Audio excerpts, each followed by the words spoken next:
Eu vou ser bem breve, a ideia é que seja um bate-papo, como se nós estivéssemos todos numa mesa de bar, só não pode beber agora, né?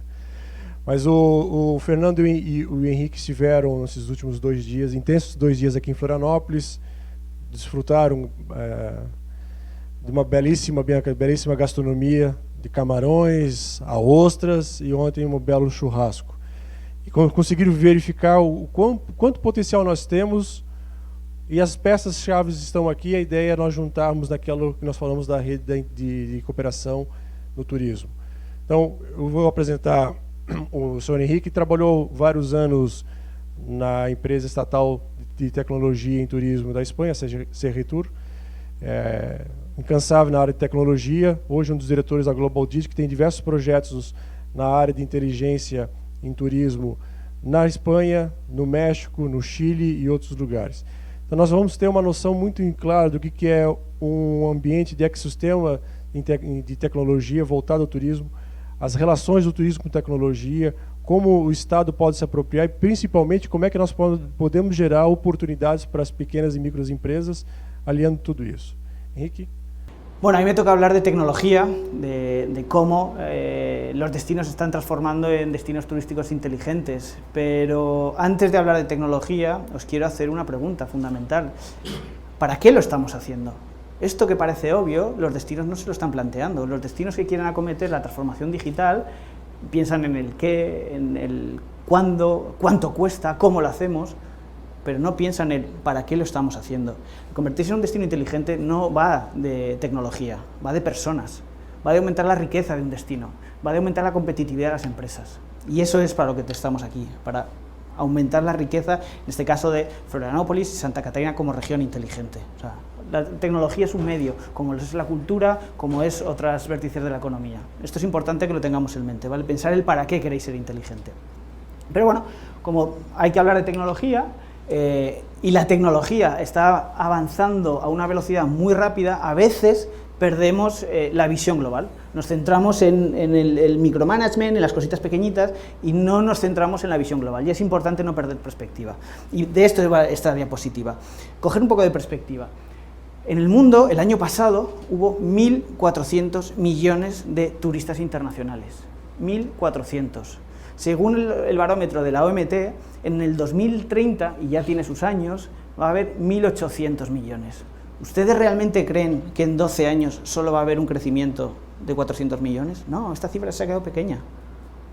Seremos mucho más viajando y hay que estar preparado. Por eso es importante la riqueza del país, que nos preparemos la región, que aumentemos la competitividad, que hablemos de inclusión, que hablemos de personas, porque el objetivo no es únicamente traer mayor número de personas, es aumentar el gasto de estas personas que vienen, que tengan una experiencia. Les pongo un ejemplo.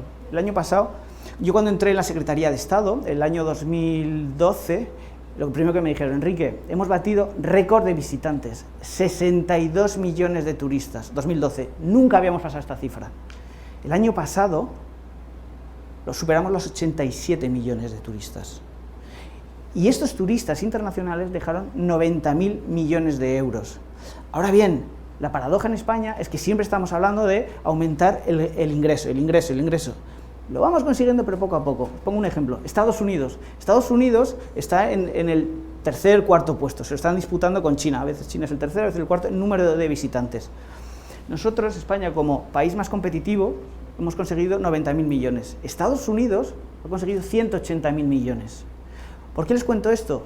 Porque como desarrollando el turismo en Florianópolis, el objetivo debería ser ese. No es únicamente atraer mayor número de turistas, es dejar que dejen más ingresos, aumentar la competitividad de las empresas.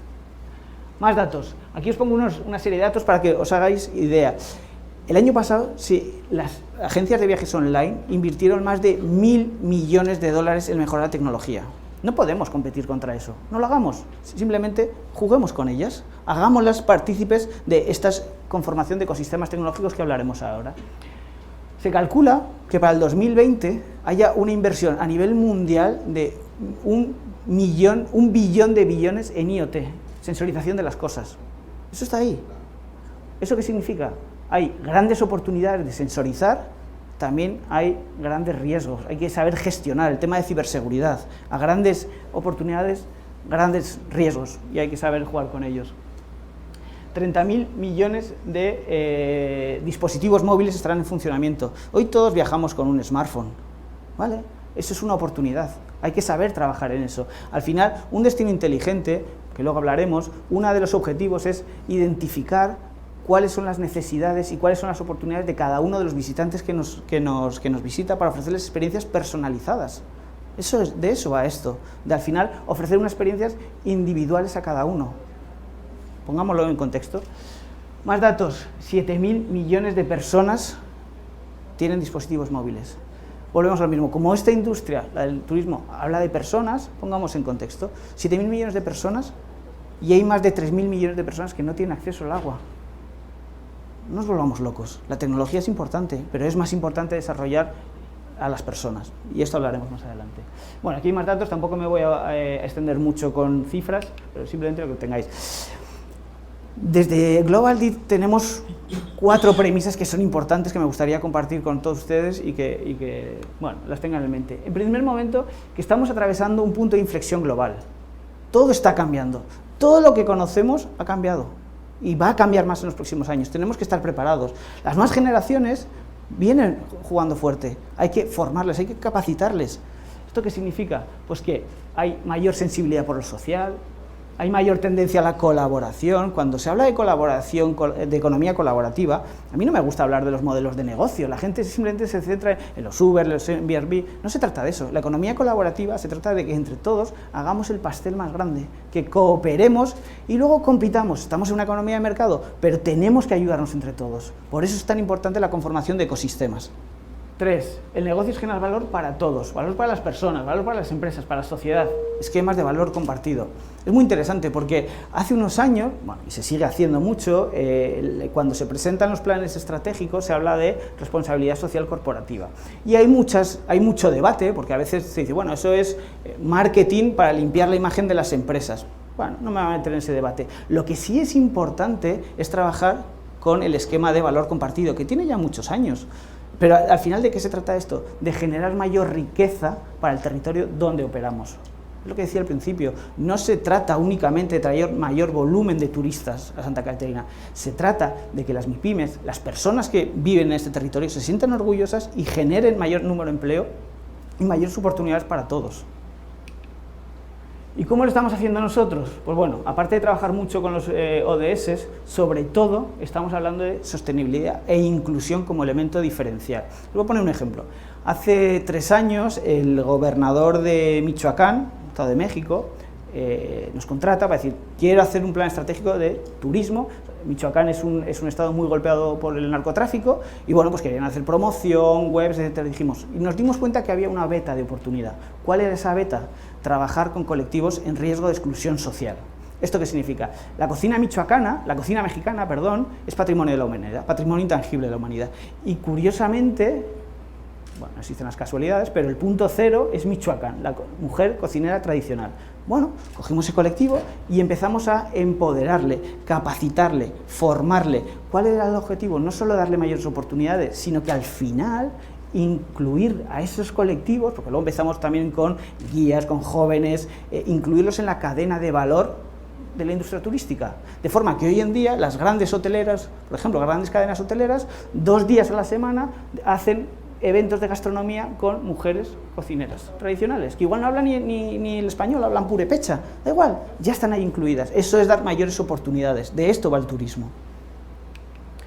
Y aparte, que como turistas lo que estamos buscando, y Fernando y yo lo llevamos hablando toda la semana, buscamos nuevas oportunidades, nuevas experiencias. Pues qué mejor que capacitar a la sociedad civil para ofrecer un elemento diferencial. Florianópolis tiene muchísimas cosas que son propias de aquí, eso es lo que hay que poner en valor.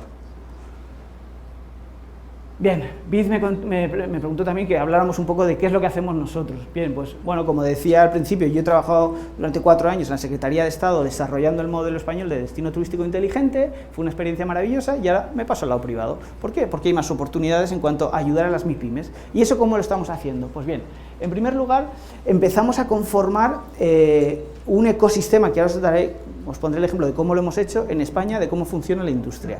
Y hay un elemento muy importante que es las normas UNE, que aquí se llaman A20. Vale. Bueno, eso supongo que ya los conocéis, son normas con el objetivo de definir estándares a todos los niveles que luego permita certificarse, etc. El objetivo en turismo no era tanto la certificación per se, sino conseguir que todos los actores de la industria, grandes empresas, pequeñas empresas, academias, pyme, investigadores, autónomos, todo el mundo que tuviera algo que decir, participara para alinear, para definir una serie de estándares que definieran la industria. Y se ha trabajado en 4 grandes normas. La primera de ellas, se presentó ya hace 3 años, es la 178.501, requisitos que debe cumplir un destino turístico inteligente. Sistema de gestión. Perfecto. Ya esto ayuda al sector público a trabajar en una dirección. La segunda, fuimos más allá. Vamos a definir una serie de indicadores. Vamos a pasar de la teoría a la práctica. Una serie de indicadores y una serie de herramientas que debe tener un destino turístico inteligente. La tercera y la cuarta que os voy a contar ahora son de reciente publicación.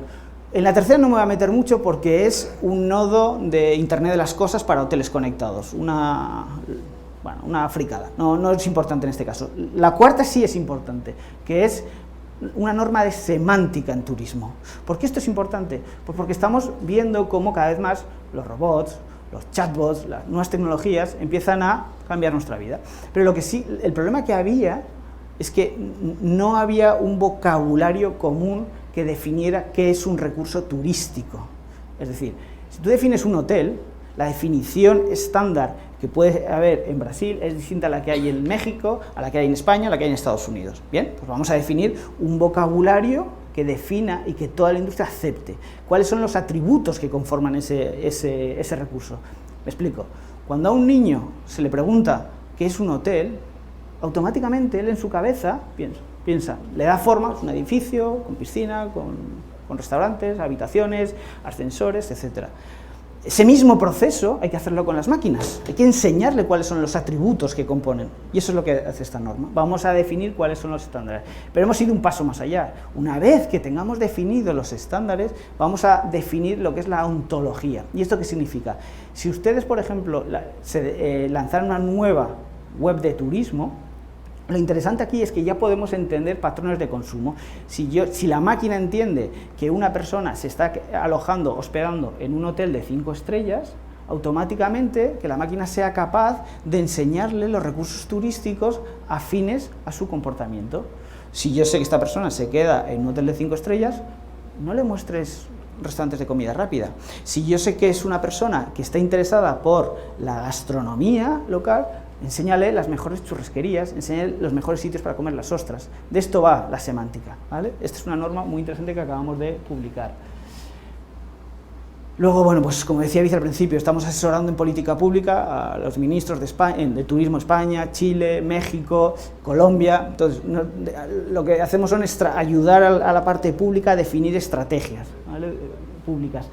Pero lo que para nosotros es más importante, y esto es el primer mensaje que os quedaréis, que la transformación digital va de personas, esta es la segunda. La nueva realidad lo que nos obliga, o debería obligarnos, es a la conformación de ecosistemas. El sector turístico tradicionalmente ha trabajado por silos. Los hoteleros iban por un lado, la parte pública iba por otro lado, o a definir la calidad, o a definir la promoción turística. Las personas de los restaurantes iban por otro lado. Todo el mundo trabajaba de forma desagregada. Eso se debe acabar. Tenemos que aprender a ver el destino como un ecosistema. El turista y el ciudadano en el centro, porque al final de todo va esto. O sea, no se trata únicamente de atraer más turistas, sino que el ciudadano se sienta orgulloso de su ciudad y mejore su calidad de vida. Entonces, las personas en el centro. Las empresas, no nos engañemos, estamos en una economía de mercado. O aumentamos la competitividad o ¿para qué estamos aquí? Lo siento mucho, esto va así. Hay que ayudar a las empresas. El espacio turístico, Fernando hablará de esto bastante, pero sobre todo, en relación a la cultura, no te voy a meter más presión, sobre todo también los servicios públicos. Esto es importante. Le contaba antes a Claudia, si yo os preguntara, y no lo voy a hacer porque es una pregunta difícil, pero se lo hago a muchas empresas, ¿cuál es la diferencia entre una ciudad inteligente y un destino turístico inteligente? La diferencia principal es que la ciudad inteligente de lo que va es de digitalizar unos procesos que ya están definidos. Tenemos la movilidad, tenemos la gestión de los recursos urbanos, tenemos la sanidad. Los procesos cómo funcionan ya están mejor, le metemos tecnología. Pues oye, pues a través de una aplicación quiero llamar a un taxi, o a través de una aplicación quiero mirar a qué hora llega el autobús. Bueno, de eso va, interesante. El turismo va a degenerar nuevas líneas de negocio. El turismo es la segunda línea de financiación, línea de ingresos que tiene un ente público. El primero se llama impuestos, el segundo es derrama por ingresos de turismo. Por eso es importante el turismo, porque si entre todos lo trabajamos, vamos a generar más riqueza para el local. Para el destino. Y punto número 2, es importante, y esto lo empiezan a ver las ciudades, cómo impacta el turismo en los servicios públicos. Es que es muy importante, porque claro, si ustedes tienen y ustedes lo están viviendo, si Florianópolis tiene una población de 500.000 habitantes y en temporada alta viene 1 millón de personas, se colapsa todo, se colapsa. Y ahora queremos traer más personas. Esto es una locura. Primero vamos a ver cómo impacta el servicio público. Por eso es importante la conformación de ecosistemas empresariales. Bien, aquí no se ve, pero el dibujo es muy bonito, y esto de lo que va es de cuando entró un nuevo gobierno, lo primero que nos pidió fue que le ayudáramos a entender de una forma muy visual cómo funciona el ecosistema turístico en España, porque hasta ahora no era obvio. Entonces, en primer lugar,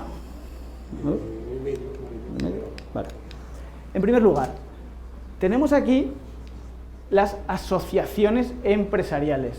Tenemos la Confederación de Hoteleros, tenemos AMETIC, que ahora hablaré de ella, que es la Asociación de Grandes Empresas Tecnológicas. Bueno, es importante tener identificadas las diferentes asociaciones empresariales que conforman o que participan en el ecosistema. Tenemos las normas de normalización. En España está la UNE, pero está ISO, está la Unión Internacional de Telecomunicaciones. Hay mucha serie de asociaciones, tanto nacionales o internacionales, que entran en juego. Pongo un ejemplo, cuando lanzamos la 501, la norma de requisitos, la hicimos con arquitectura ISO. Eso significa que el estándar ya estaba preparado para que fuera una norma internacional. Bien, la Unión Internacional de Telecomunicaciones, que pertenece a Naciones Unidas, vio esa norma y la utiliza como buenas prácticas internacionales de cómo aplicar tecnología al turismo. ¿Por qué esto es interesante? Porque hasta ahora jamás la ITU había visto el turismo como una línea de actuación. La ITU era definir estándares tecnológicos, cómo funciona el Wi-Fi, cómo funciona los beacons, y vio esta norma y dijo, esto cojámoslo como norma internacional. Entonces, por eso es importante tener identificados actores internacionales. 3. Los destinos, fundamentales. Hasta ahora los destinos están trabajando muchas veces de forma aislada. Yo soy Florianópolis, a mí lo que haga el destino de Río de Janeiro me da igual, no hablo. Error. Conformamos redes de destinos. ¿Por qué? Porque hay que compartir buenas prácticas y malas. Oye, a mí esto me ha funcionado, a mí esto no me ha funcionado. Oye, ¿cómo podemos ir juntos? Vamos a hacer proyectos transfronterizos o transnacionales, como explicará Fernando. Colaboremos, si esto se trata de colaborar. Más. Tenemos aceleradores. Bien, en España, por ejemplo, identificamos clústeres, universidades, asociaciones muy específicas como el Instituto Tecnológico Hotelero. Bueno, pongámoslas en valor. Medios de comunicación, por supuesto, las ferias, congresos, allí lo estábamos hablando. Y igual meto de donde no debo, pero tienen ustedes aquí, y esto hablaremos luego, 2 islas con unas instalaciones que eso, puesto en valor, le daría un valor a esta ciudad para organizar congresos, ferias a nivel internacional, que no tiene precio. Trabajemos entre todos. La universidad igual sola no puede, pues que las autoridades, las empresas, tienen ustedes muchos recursos, hay que ponerlos en valor. ¿Qué más hay? Agentes clave. Bueno, tenemos agencias de financiación, en España tenemos Red.es, que pertenece a agencias digital, que son los que manejan el dinero. Bueno, pues esta gente, por ejemplo, trabajaba únicamente en ciudades inteligentes. Pues gracias a convencerles, ahora acaban de abrir una línea de casi 80 millones de euros para destinos turísticos inteligentes. Y hace 3 años no veían el turismo como una industria, nos veían como una panda de amigos.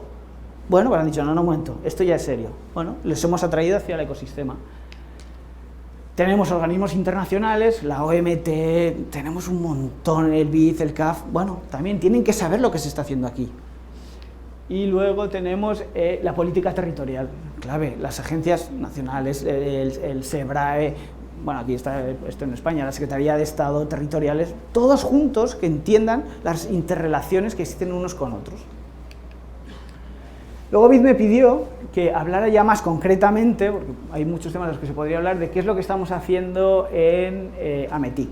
AMETIC es la gran patronal de empresas tecnológicas. Pues ahí es donde está Google, Yahoo, en España, digo, Google, Yahoo, las MIPYMES, las empresas pequeñas, bueno, somos más de 1.400 asociados. Trabajamos por comisiones. Hay una comisión que trabaja específicamente en Smart Cities. ¿Bien? Pues ahí creamos un grupo específico de turismo inteligente, porque lo que decía al principio, vamos a enseñar o a mostrar a las ciudades por qué el turismo es un vertical imprescindible en el desarrollo de las ciudades inteligentes. Pero este es un ejemplo de buenas prácticas que se ha hecho.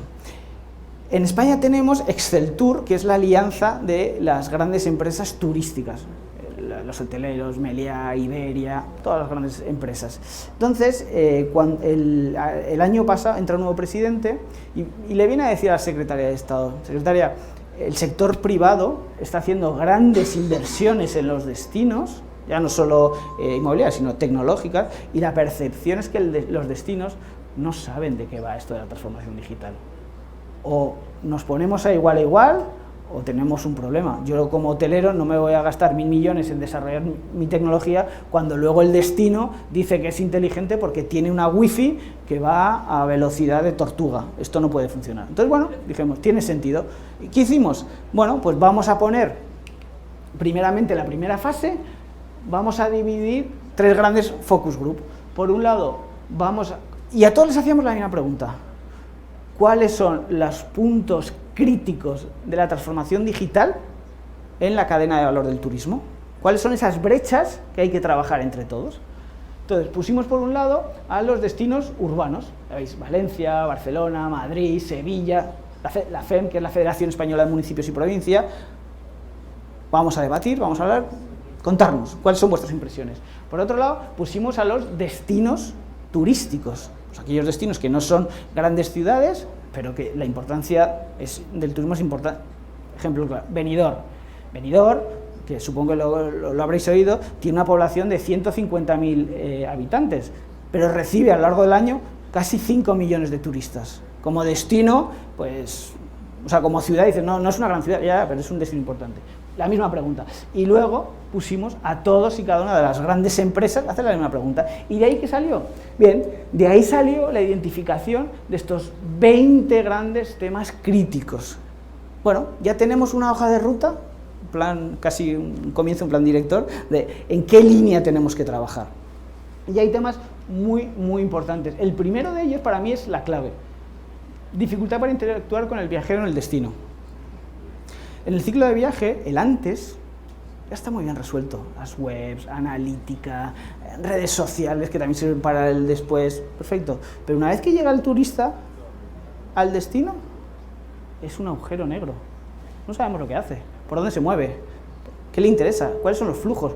Imaginémonos que Florianópolis tuviera llegada de cruceros, es un ejemplo extremo, y fuéramos capaces de avisar a los empresarios por dónde se van a mover los flujos de concentración de las personas, para que estuvieran preparados.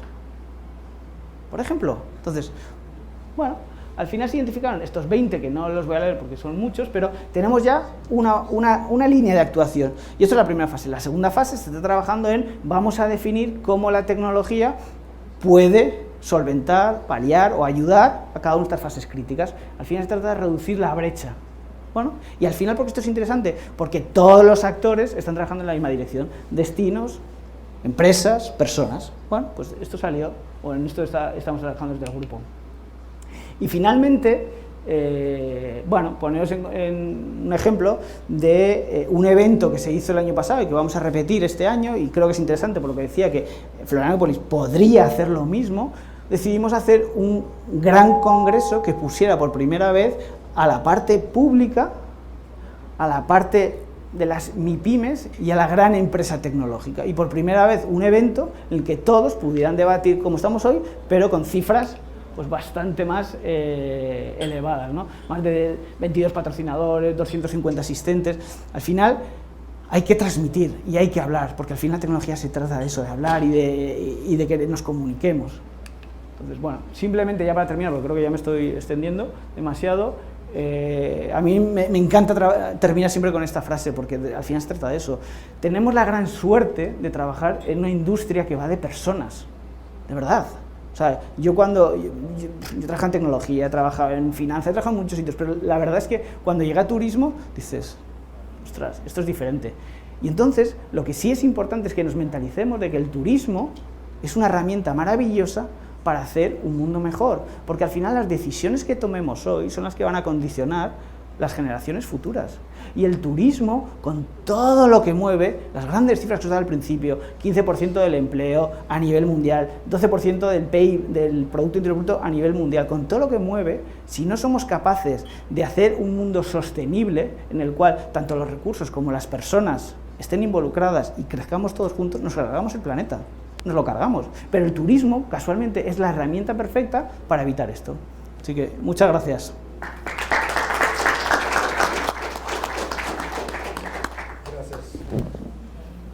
Alô?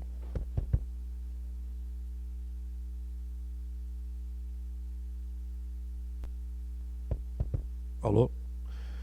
Graças, Henrique. As perguntas nós faremos ao término da apresentação do Fernando. Nós vamos começar o debate. Eu estou olhando aqui o celular, que as perguntas também estão chegando pelo WhatsApp. Ok? Então, Fernando, é contigo.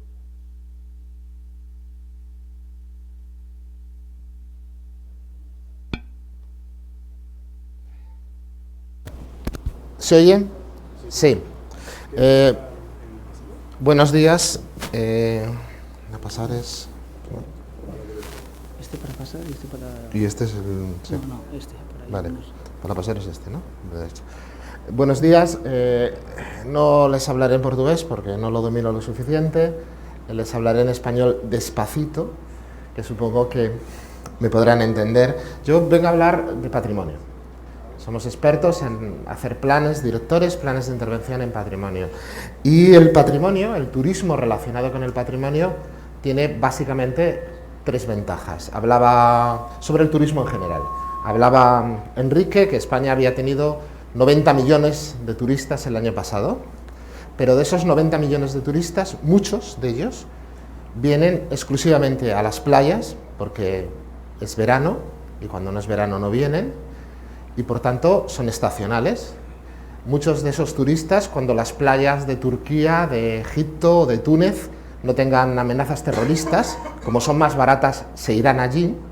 Sin embargo, el turismo cultural, el turismo relacionado con el patrimonio, no se puede ir, porque si vienen a ver los valores y los lugares de un sitio concreto, la Catedral de Burgos o la Giralda de Sevilla, no se puede ir a otro sitio. Y está todo el año. Y además de estar todo el año, los turistas que vienen a ver patrimonio dejan muchísimo más dinero y producen muchísima más riqueza que el otro turismo. Los franceses tienen una ratio que dice que por cada 10.000 personas al año que visitan un monumento, se generan 2 puestos de trabajo directos y 5 puestos de trabajo indirectos. Por cada 10.000 personas. Piensen ustedes, no sé, la Alhambra de Granada tiene 4 millones de visitantes al año. Otra de las cuestiones con las que trabajamos nosotros son los planes directores. ¿Qué ocurre con el patrimonio? Que es mucho más delicado que la playa, que las copas, que las discotecas. No requiere un trabajo importante de conservación, de puesta en valor, de recuperación. En España hace ya 30 años empezamos a desarrollar una herramienta que eran los planes directores, y los planes directores de un monumento, yo he traído 3 ejemplos, un monumento, una ciudad y un territorio. Los planes directores son básicamente un estudio, un reconocimiento de valores, en entender qué significa el monumento, qué significa la ciudad, qué es lo que queremos recuperar, y unas propuestas a largo plazo definidas muy precisamente, o sea, con mucha precisión. Se empieza por aquí, se sigue por aquí, luego se hace esto y con un presupuesto. La ventaja que tiene un plan director es que, en el caso de uno de los que nos voy a poner, el Castillo de Ponferrada, lo hicimos hace 25 años y seguimos trabajando y no nos hemos salido nunca de la ruta, es que primero permite concentrar a todas las administraciones sobre un proyecto cerrado y segundo, que aunque el gobernador, el ministro, el alcalde, el presidente de la Cámara cambien, el plan sigue siendo el mismo. Para empezar, ustedes cuando hablan de turismo hablan del relato. Nosotros en Patrimonio hablamos de los valores. Un monumento, una ciudad, un lugar, tiene unos valores específicos. Unos valores que hacen que ese lugar sea distinto de todos los demás, pero también unos valores por los cuales nosotros entendemos que eso es un monumento. Estos valores no son intrínsecos a veces del lugar, es decir, algo es valioso como monumento porque la sociedad actual, no la que lo construyó, decide que para nosotros es valioso. ¿Y por qué es valioso? Por una serie de circunstancias. Y esas circunstancias cambian. La sociedad que consideraba algo valioso en el siglo XIX no es la misma que hay ahora. Hay unos viejos valores, los valores de... no sé qué está pasando. Los valores del mito, de la leyenda, de los acontecimientos que habían pasado en un lugar, los valores del paisaje. Hay unos valores, digamos, formales del monumento como tal, los valores artístico-estilísticos, los documentales, los arqueológicos. Y hay unos valores, les voy a hablar fundamentalmente de fortificaciones, puesto que Santa Catarina tiene un buen sistema de fortificaciones, los técnicos tecnológicos y los territoriales. Para empezar les voy a contar la historia de Ibiza. Ibiza, la ciudad de Ibiza, la ciudad amurallada de Ibiza, d'Alvila, que en catalán significa la ciudad alta, era monumento nacional, es decir, patrimonio español, por sus valores paisajísticos. Evidente, desde el mar es muy bonita. Pero es patrimonio mundial, patrimonio de la humanidad, por sus valores tecnológicos.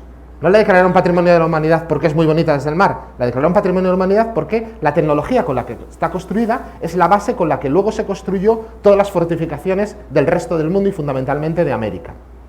Estamos hablando de un sistema baluartado que se desarrolla a principios del siglo XVI. Por tanto, nosotros teníamos que recuperar el monumento en función de los valores de ese monumento. ¿Qué caracterizaba ese monumento? Pues lo caracterizaban estos baluartes. Los baluartes son los elementos donde se emplazaban los cañones. Esos baluartes, cuando nosotros llegamos, eran depósitos de agua, almacenes de desechos, viejas discotecas en ruinas y la mayor parte de ellos inaccesibles. Empezamos a recuperar todos los baluartes y teníamos que explicarle a la gente cómo funcionaba una fortificación abaluartada, cuáles eran las claves de interpretación del monumento, por qué era como era y por qué era tan valiosa. Una cosa mucho más complicada que explicarle a la gente, mira qué bonito es esto desde el mar. Estamos hablando de una cosa infinitamente más difícil. Estamos hablando de tecnología, de matemáticas, de traza, de entorno. Una cosa que afectaba a toda la ciudad, al terreno de fuera, al terreno interior. A la rasante es la unión, la línea en la que se une el edificio con la tierra. Y fuimos recuperando todas esas casamatas, ¿ves de dónde salen ahí las líneas esas? Fuimos recuperando la ciudad militar técnicamente ¿para quién? Esta es la gran paradoja de Ibiza. Ibiza tiene millones de turistas. Ibiza, cuando la declaran Patrimonio de la Humanidad, ya es uno de los destinos turísticos más importantes del mundo. Pero, ¿cómo son los turistas que van a Ibiza? Son ingleses, alemanes, pero sobre todo ingleses, normalmente borrachos, que van en verano, que solo les interesan las discotecas, que jamás traspasaron la puerta de la ciudad amurallada, y que cuando llega el invierno aquello se cierra y no hay nada. Por tanto, la primera necesidad, el plan, ¿para quién trabajábamos? Pues empezamos a trabajar para los ibicencos. Lo primero que empezamos a explicarle a los ibicencos que tenían una ciudad maravillosa y que la maravilla de su ciudad era justamente no aquello por lo que venían los millones de turistas, sino otras cosas. Y cuando ya convencimos a los ibicencos que tenía una ciudad maravillosa y a los colegios y les explicamos por su ciudad maravillosa, empezaron a abrirse. En Ibiza, por ejemplo, en la ciudad de Ibiza, no había ningún hotel urbano, no había ningún hotel boutique, todos estaban en las playas, no podías dormir en la ciudad. Era un absurdo, una ciudad patrimonio de la humanidad, en la que en invierno no había un hotel abierto. Por tanto, en Ibiza se producía una paradoja. Ahora, cuando Brasil ahora quiere hacer patrimonio de la humanidad, un conjunto de fortificaciones, tiene una candidatura, dice, no van a venir turistas. Bueno, espere, que ya vienen turistas, a lo mejor Natal vienen más turistas a las playas de Natal que al castillo, pero van a ser turistas distintos. Aquí viene mucha gente a las playas, seguro, en verano, pero en invierno no viene nadie. Entonces vamos a ver exactamente hasta qué punto la recuperación del patrimonio puede ayudar o no a eso que nosotros llamamos turistas. El segundo ejemplo que les pongo es el castillo de Ponferrada. El castillo de Ponferrada era una enorme ruina en mitad del centro de una ciudad de 100.000 habitantes, y todo el casco histórico que rodeaba el castillo era una casa en ruinas. Casas en ruinas, completamente arruinado, porque la gente había abandonado la ciudad, porque había ruinas, era insegura, y se habían ido a vivir al otro lado del río. Y era un edificio enorme, de casi hectárea y media, que empezamos a recuperar a partir de un plan director. Aquí ocurre que tenemos un edificio que la propiedad es del Estado, el Estado en España, me refiero al gobierno federal, que el ayuntamiento, es decir, la Cámara Municipal, lo quiere recuperar, pero no tiene dinero y no sabe cómo hacerlo. Entonces acordamos, esto ocurrió en el año 94, hacer un plan director que era cómo vamos a recuperar el edificio y cuánto va a costar y qué pasos vamos a dar. Y con ese plan director, que era un papel en un edificio que después de talar los árboles era aquello, lo habían terraplenado, lo habían aterrado, como dicen ustedes, para hacer un campo de fútbol. En aquel edificio era simplemente una selva impracticable. Pero había un papel que decía, vamos a hacer esto. Y en ese papel firmaron un convenio el gobierno nacional, federal, el gobierno regional, el gobierno provincial y el gobierno municipal. Y los cuatro se comprometieron a utilizar ese plan director para sacar el edificio de la ruina.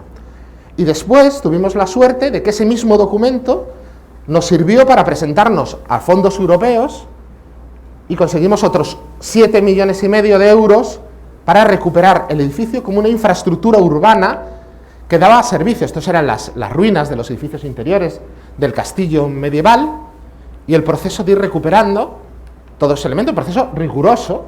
Ahora mismo en Ponferrada hay un centro de convenciones, aulas, una biblioteca, un museo, 160.000 visitantes al año. Alrededor, la gente que había dejado caer sus casas volvió o las vendió, se rehicieron las casas. Hay 8 hoteles urbanos, 50 restaurantes. Y solo, es del año 94 hasta ahora, son muchos años. Y cuando en el año 94 hicimos el plan director, todo el mundo leía el plan director y decía, esto no va a ocurrir nunca. Pero sí ha ocurrido. Es cierto que nuestro plan director decía que iba a ocurrir en 10 años y hemos tardado 25. Pero da igual, porque la ventaja del plan director es empezar. Y una vez que vas empezando, pues irás más deprisa o más despacio. Pero es muy difícil ir hacia atrás. Eso no va a ocurrir. El tercer caso que les voy a contar es una cosa relativamente reciente, que es el Plan Estratégico de Conservación y Valorización de las Fortificaciones de la Frontera de Almeida y Ciudad Rodrigo. Les cuento. Saben ustedes que la corona española y la corona castellana y la corona portuguesa estuvieron unidas desde 1580 hasta 1640. Y en 1640 los portugueses se sublevan contra la corona española y se produce una guerra que marca lo que es el límite fronterizo actual de Portugal con el resto de España. Bien, eso genera unas construcciones fortificadas que ahora son candidatura a Patrimonio de la Humanidad, y que estamos hablando de más de 100 edificios fortificados, ciudades, fuertes, fortines.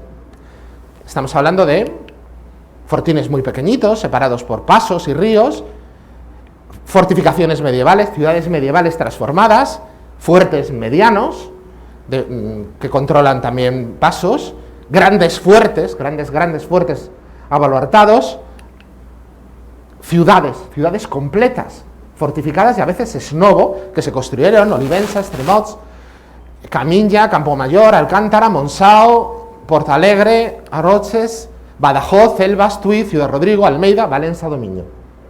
Muchas. Claro, ¿qué va a pasar? Que UNESCO probablemente declare La Raya, las fortificaciones de La Raya, Patrimonio de la Humanidad. Probablemente. Pero no va a declarar 150 lugares Patrimonio de la Humanidad. Elegirá los más significativos, los más importantes, los que mejor estén preparados. Pero desde el punto de vista turístico también ocurre eso. Nadie va a hacer una excursión a visitar 150 lugares. Seamos realistas, se pasaría un año. Irá a haber 3, 2, 1, y por tanto hay una competencia real entre ellos. Compiten para ser los designados como Patrimonio de la Humanidad, compiten para ser el destino turístico de ese producto que es las fortificaciones de La Raya. ¿Y cómo compiten? Bueno, pues en el caso, evidentemente, La Raya, en su conjunto, va a ser es un sistema fortificado, un sistema territorial, que tiene además unas virtudes enormes, es coherente desde el punto de vista cronológico, geográfico y tecnológico, está todo construido a mediados del siglo XVII, pero hay una zona pequeñita con la que nosotros estamos trabajando, hemos hecho planes para muchas partes de esta raya, pero que es el territorio que está entre Ciudad Rodrigo y Almeida. Ciudad Rodrigo en España, Almeida en Portugal, y los fuertes que hay entre medias en la frontera. Almeida y Ciudad Rodrigo,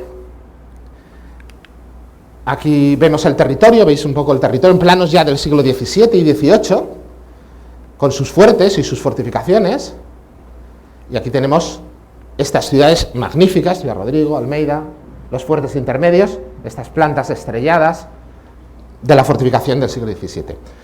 ¿Qué pasa? Que Almeida y Ciudad Rodrigo hace muchos años ya tenían un consorcio transfronterizo, las dos ciudades, la española y la portuguesa, porque eso les permitía acceder de forma automática a fondos europeos. Los fondos europeos de cooperación internacional implica que siempre tiene que haber dos países, una entidad de un país y otra de otra. Ellos conformaron un consorcio estable, con una entidad jurídica propia, que era binacional y por tanto ya cumplía el requisito. Y con esos fondos empezamos a hacer estudios sobre toda la fortificación de la zona, empezaron a hacer promociones turísticas en las ferias internacionales de turística, las ciudades esteladas de la frontera, hay folletos, hay vídeos, hay todo ese trabajo que habitualmente creemos que es el turismo, que es la promoción. Y evidentemente había estadísticas, había unas estadísticas de los visitantes que iban a Almeida y había unas estadísticas de los visitantes que iban a Ciudad Rodrigo. Pero no había estadísticas comunes, es decir, no sabíamos cuántos de los visitantes que iban a Ciudad Rodrigo también iban a Almeida y cuántos de los que iban a Almeida también iban a Ciudad Rodrigo. Es decir, teníamos una promoción conjunta, pero no sabíamos si existía un recurso conjunto o un producto conjunto. Y por tanto se hace un estudio, un plan estratégico de desarrollo que incluye una parte de análisis y diagnóstico del territorio, del patrimonio, de la cultura, de los turismos, de los valores, que definen los objetivos generales y luego unas propuestas comunes. ¿Qué queríamos hacer? Bueno, pues lo que queríamos hacer era, aunque teníamos dos territorios muy distintos de dos países, hay que tener en cuenta, explico, que ahora la frontera no existe, es decir, uno puede cruzar por cualquier sitio, por cualquier camino, y no hay un puesto, ni un guardia, ni nada. Es decir, es un territorio que se puede recorrer en bicicleta y uno no sabe si está en Portugal o en España y no hay problema. Es decir, es un territorio viable para la gente que lo visita. Pero la normativa urbanística, de paisaje, de protección ambiental, es distinta a partir de la raya que no ves.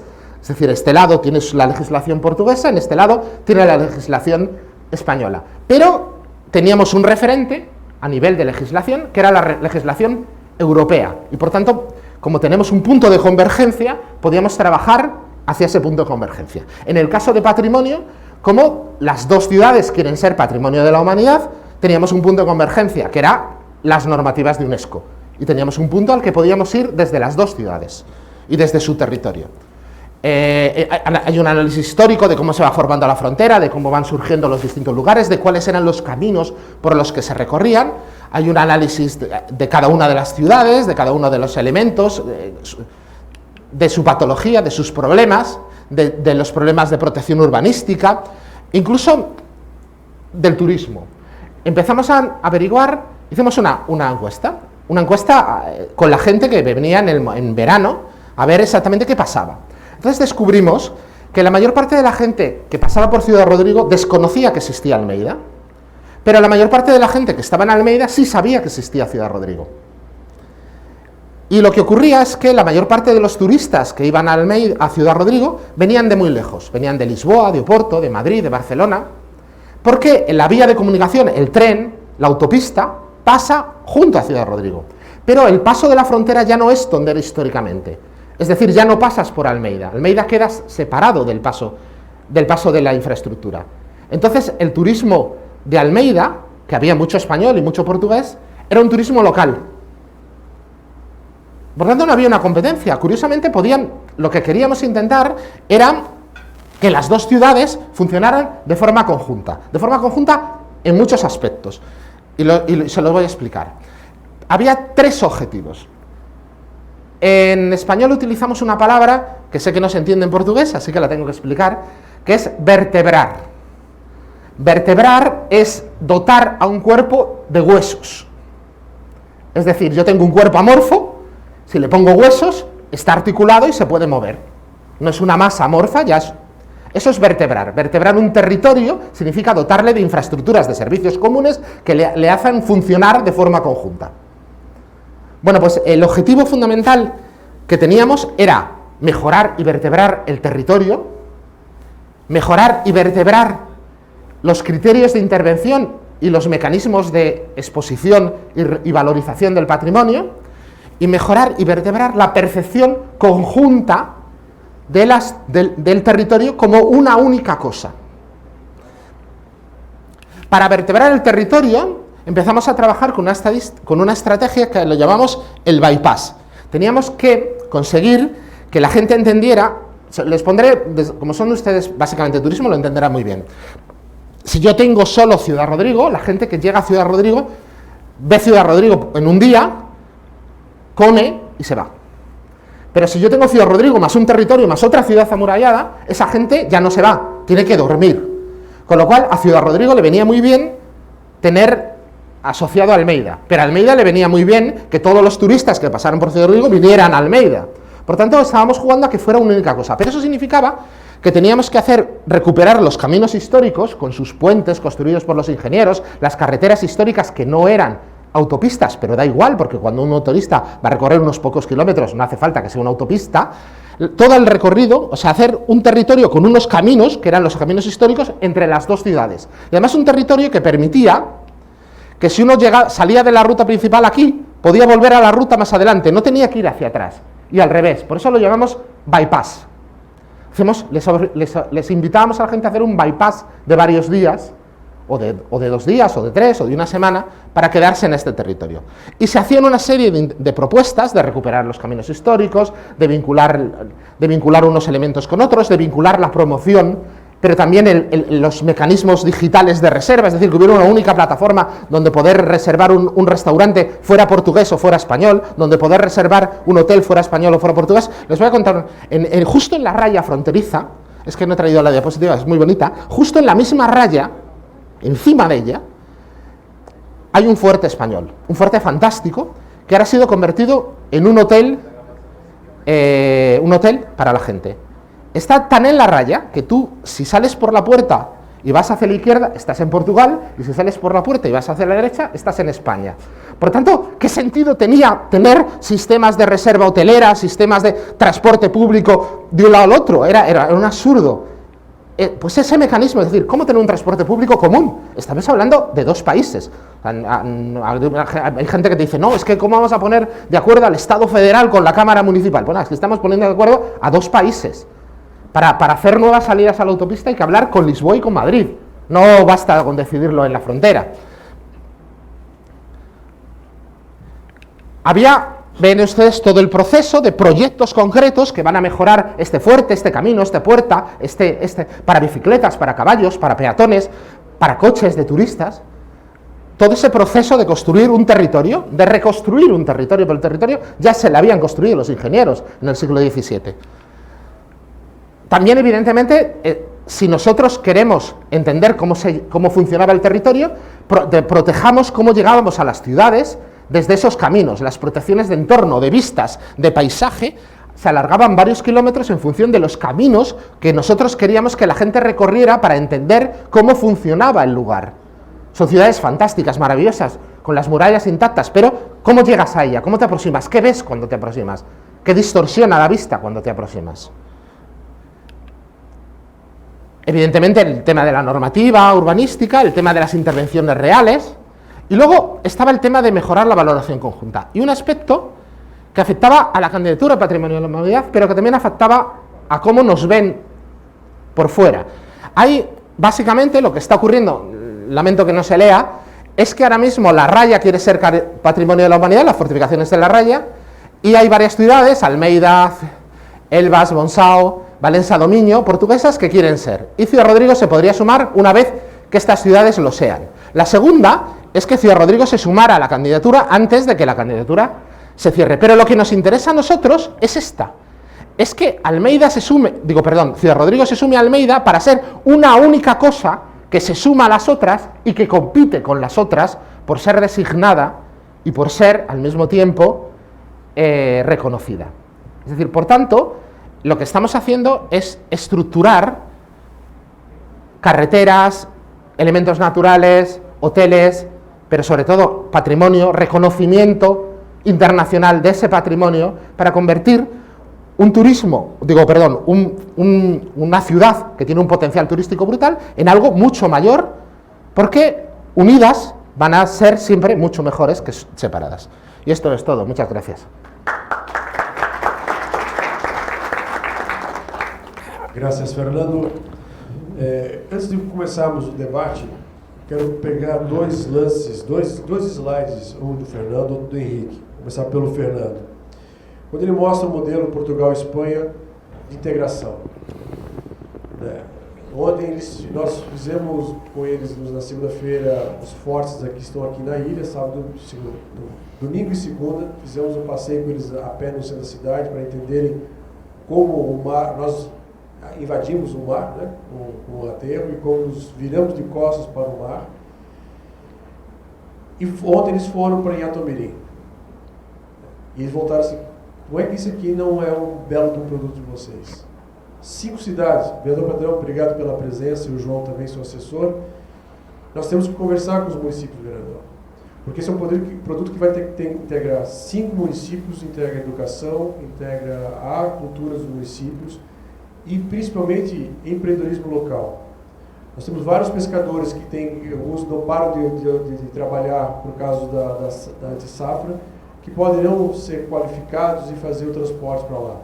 Isso impacta bem da universidade repensar o seu papel no olhar das fortalezas, uma crítica construtiva da universidade que não dá todo o apoio como deveria dar. Hoje nós estamos concentrados em 3 grandes pessoas, um deles é o Torneira, se o Torneira se aposentar acaba o projeto. Então é um absurdo, mas é verdade, né?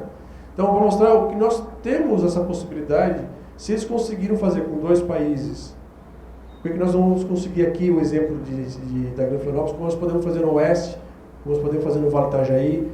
Algumas instâncias de governança são muito ágeis, isso é fantástico, favorece, né? E outros nós podemos e devemos fortalecer. O exemplo do Henrique, quando ele mostra aquele painel, o mapa visual, nós temos todos aqueles atores aqui, todos eles. Se nós pegarmos, trocarmos o nome de turismo, botarmos o ecossistema de inovação tecnológica, tudo ali. Se nós pegarmos o metal mecânico, está ali. Se nós pegarmos o setor têxtil, o menor, a região, está ali. Pedir que mostra isso. E o turismo, vai por lá. Né? Então, o convite que nós fizemos para eles virem aqui, e eles fazem parte do projeto do Ministério do Turismo que nós estamos cooperando, é mostrarmos que nós temos tudo em mãos. Tudo. E nós temos agora um grande momento que é a junção de várias entidades na criação da rede. Trazemos outras entidades para participar. Nós não precisamos inventar a roda. Basta sentarmos e nos unirmos. Simples. E nós temos, toda vez que nós trazemos qualquer estrangeiro para cá, principalmente os especialistas, eles saem cantando, como é que vocês têm um diamante em mãos e usam como uma pedra qualquer? Nós conseguimos fazer o contrário, né? Por isso nós precisamos juntar. E a primeira pergunta que hago a ustedes, qual é o papel do governo de Espanha para que pueda desarrollar la cuestión digitales de destinos turísticos inteligentes y la integración con las pymes y desarrollar la cuestión cultural. No sé, bueno, como quieras.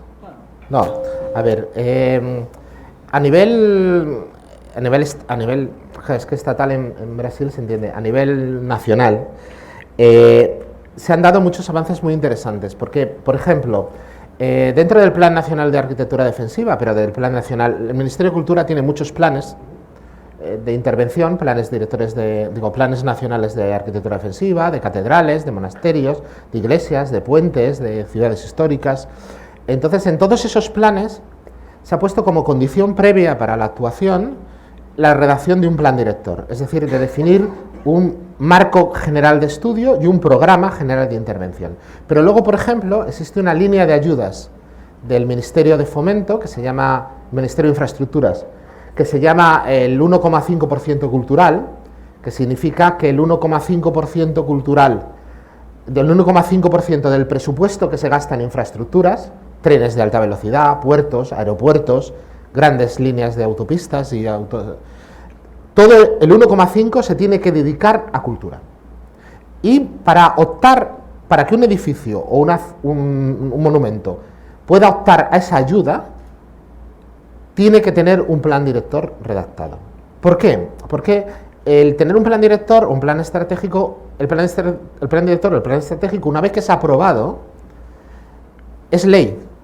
Es decir, que le garantiza al que da la ayuda para hacer la primera fase, que esa fase es una fase coherente, que alguien ha estudiado, que es la primera de muchas coherentes, y segundo, que eso va a continuar. No os he contado, en el caso de Almeida y Ciudad Rodrigo, las elecciones municipales a la Cámara Municipal no coinciden, es decir, las españolas y las portuguesas están desfasadas 2 años. Entonces, la ventaja que tiene este plan, y que han tenido los planes que hemos hecho anteriormente, es que cuando llevan 2 años trabajando un alcalde, el presidente de la Cámara de Ciudad Rodrigo, por ejemplo, cambia el alcalde de Almeida, pero cuando llega el alcalde de Almeida le dice, no, tú puedes tener las ideas que sea, pero el plan que tenemos es este, es decir, el alcalde que está antes defiende el plan, que es el plan conjunto de 2. 2 años después pasa lo contrario, el alcalde que cambia es el español, pero es el portugués el que sigue manteniendo la línea. Esto es muy importante, y el hecho de que el Estado español haya decidido exigir esa condición, eso es la garantía de la estabilidad de un proyecto. Y por tanto yo creo que es la mejor forma que se ha podido hacer. Es decir, tú eres un municipio español que tienes un monumento, vas a pedir dinero al Estado para hacer una restauración, y te dice, no, espera, ¿dónde está tu plan director? Porque sé que esto que me pides es lo que hay que hacer y porque sé que luego vas a seguir en este camino o lo vas a abandonar cuando cambie el alcalde. Y si tú no puedes garantizar que tienes un proyecto a largo plazo, estamos pensando, el plan director del Castillo Ponferrada lo redactamos en el año 94, es decir, llevamos 25 años siguiendo la misma línea. El plan director de Ibiza lo redactamos en el año 2000, llevamos 19 años siguiendo la misma línea. Ha habido muchos alcaldes distintos y muchos ministros y muchos gobernadores, pero da igual. Entonces, eso yo creo que es quizá el punto de inflexión más importante que se ha dado en España en los últimos años. Perfecto. Kiki. Bueno, en España lo primero que hay que entender es que las competencias turísticas no pertenecen al Estado, sino que pertenecen a las comunidades autónomas, las provincias. Entonces eso es importante, porque eso ya te marca una serie de puntos buenos y puntos malos. Hace años España, ya entró en el destino turístico inteligente, decidió desarrollar un plan de calidad, el SICTEF, los sistemas de calidad turística español. Las competencias eran igual distribuidas, pero había un elemento diferencial, es que había presupuesto. Entonces al gobierno le era mucho más fácil hacer una estrategia de arrastre sectorial de arriba para abajo.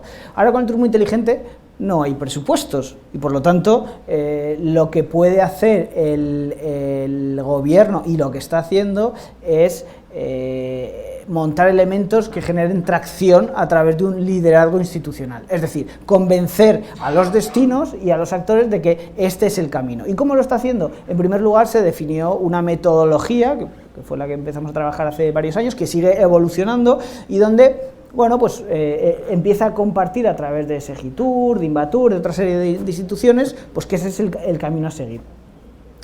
A la vez hay que empezar a concienciar de la importancia que tiene el turismo, porque lo que pasa en España, y supongo que aquí pasa algo similar, es que claro, como mueve grandes cifras, todo el mundo se llena la boca diciendo qué maravilloso es el turismo, pero luego la realidad es que la gente que trabaja en el turismo se ve muchas veces cortada por que no tiene presupuesto, etcétera. Entonces claro, ahí lo que ha habido es un ejercicio de concienciación a todos los actores, sobre todo de ir alineando presupuestos, es decir, lo que decía, si el Ministerio de Turismo o Industria y tal no tiene presupuestos, vamos a ver qué instituciones tienen. Hombre, pues sabemos que Agenda Digital tiene una organización que se llama Red.es que tiene presupuestos. Bueno, pues vamos a alinear, vamos a hacer converger esas estrategias para que inviertan dinero. Y luego lo último que ya he hecho, empezamos a hacer pilotos, testear tecnología, tal, pero una vez que ya sabes que tienes una metodología aceptada internacionalmente, que la industria ya la ha aceptado y que todo el mundo está más o menos de acuerdo, con matices, pero que esa es la línea a seguir, y dices, bueno, pues ahora vamos a empezar a trabajar en red. Ya tenemos el ecosistema, vamos a conformar red. Y el último movimiento que se ha hecho por parte de la Secretaría de Estado es crear la red de destinos turísticos conectados, que al final lo que hacen son reuniones cada X tiempo, donde se comparten iniciativas, donde se comparten errores, donde se van invitando a profesionales de distintas áreas a compartir y a debatir, y finalmente lo que ha hecho ha sido Red.es, ha sacado la línea de 78 millones de euros, ha identificado 24 destinos turísticos de diferentes tipologías, de sol, de cultura, de mar, montaña, y va a invertir 78 millones para desarrollar esos destinos turísticos. Pues bueno, eso es más o menos el camino que se está siguiendo en España. Perfecto. Só para entendermos, a Espanha tem modelo 1.5, cada investimento do Ministério do Fomento, 1.5 desse valor vai para o fundo e os municípios e os estados solicitam recursos a partir dali. Por que nós não podemos ter essa possibilidade junto às agências reguladoras? O que não impede de pedir dinheiro para uma ENGIE da vida no projeto dos fundos de energia, olhando a cultura e o turismo? Só vai depender de nós juntarmos as forças políticas para que possam mudar as rubricas dentro dessas agências. Muitas dessas agências regulatórias, as empresas não conseguem executar todos os projetos, às vezes por falta de projetos não adequados ou que já foram executados e não têm os impactos sociais. Então nós temos essa oportunidade. E também podemos pensar no Fundos de Santa Catarina, como já foram outros modelos, né? Buscando outras alternativas. O IFAM recebeu recentemente um orçamento, uma boa verba do Fundo Judiciário, se for a memória. Nós temos aqui a Assembleia, que já tem um acordo com a FAPESC, nós podemos resgatar isso, como outras questões. Vou aproveitar a pergunta a ti, Fernando, na questão que possa explorar mais a questão dos valores, que ha apresentado ayer, ¿no? Explotar mucho más esto. Y a ti, Kiki, la cuestión de cómo las TIC se puede crear la gran inclusión social. Bueno, es que lo he explicado antes, pero es muy importante. Los monumentos son monumentos, las ciudades históricas son reconocidas como patrimonio porque nosotros vemos en ellas unos valores y por tanto esos valores la actuación debe ser coherente con ella. Por ejemplo, por poner el ejemplo de lo que hemos visto en Floripa, ¿no? En Florianópolis. Florianópolis es una ciudad que surge para proteger una bahía a partir de un sistema fortificado que está colocado en puntos concretos. Los puentes y las baterías suelen escoger siempre los sitios más estrechos para pasar, por eso las baterías y el puente coinciden, pero bueno, y básicamente es una isla, es una ciudad marítima, y era una ciudad marítima que tenía una fachada marítima espléndida, con sus malecones, con sus diques, con sus...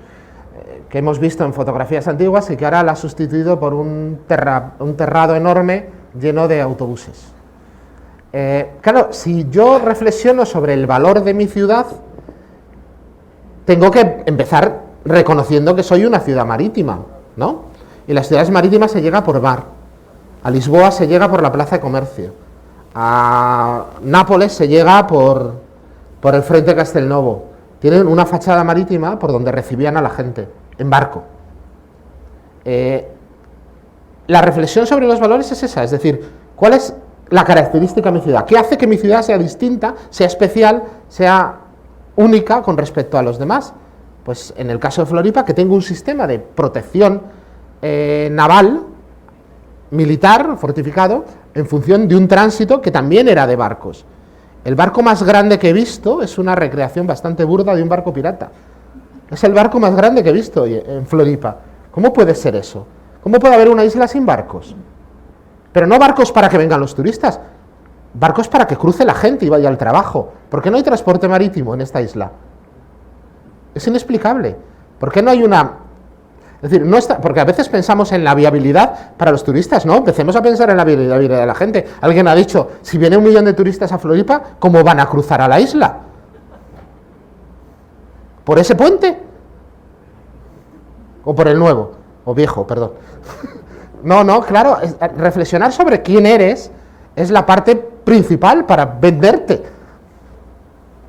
Y por eso yo creo que la reflexión sobre los valores es importante para cómo actúas en una catedral o en un monasterio, pero también es importante para cómo actúas en una ciudad.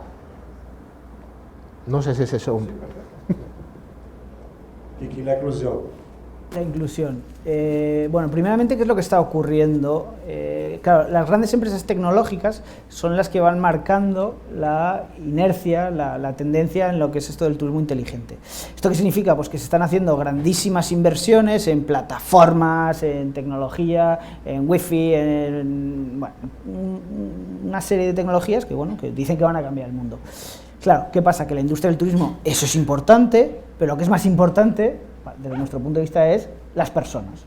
Entonces encontramos, dices, vale, ¿cómo unimos las grandes tendencias e inercias tecnológicas con la solución de las necesidades del pequeño empresario, ¿no? Entonces hay un término tecnológico que se llama la interoperabilidad. ¿Eso qué significa? Que todos los sistemas tienen que hablarse entre sí. Y ahí encontramos la clave. Es decir, claro, si somos capaces de digitalizar al pequeño empresario, al pequeño pyme, a la gente que está en exclusión social, y que, digamos, esos contenidos que son suyos se conecten con las grandes plataformas, ahí estamos cuadrando el círculo, ahí estamos encontrando la solución. Entonces, ¿qué es lo importante cuando se habla de transformación digital? Es que las personas nos sintamos cómodos con nuestra identidad digital, igual que nos sentimos cómodos llevando un pasaporte, pues oye, nos tenemos que sentir cómodos y saber cómo manejar nuestra identidad digital. Entonces, aquí lo que estamos haciendo es, bueno, hay ciertas controversias, porque mucha gente piensa y dice, bueno, la digitalización, voy a enseñar al pequeño empresario a que se cree su página en Facebook, a su Instagram, tal. Bueno, vale, yo no estoy muy de acuerdo con eso, aunque, vale, es un camino. Nosotros lo que estamos abogando es decir, bueno, vamos a ayudar a esta pequeña empresa, a este colectivo en riesgo de exclusión, a enseñarles a crear su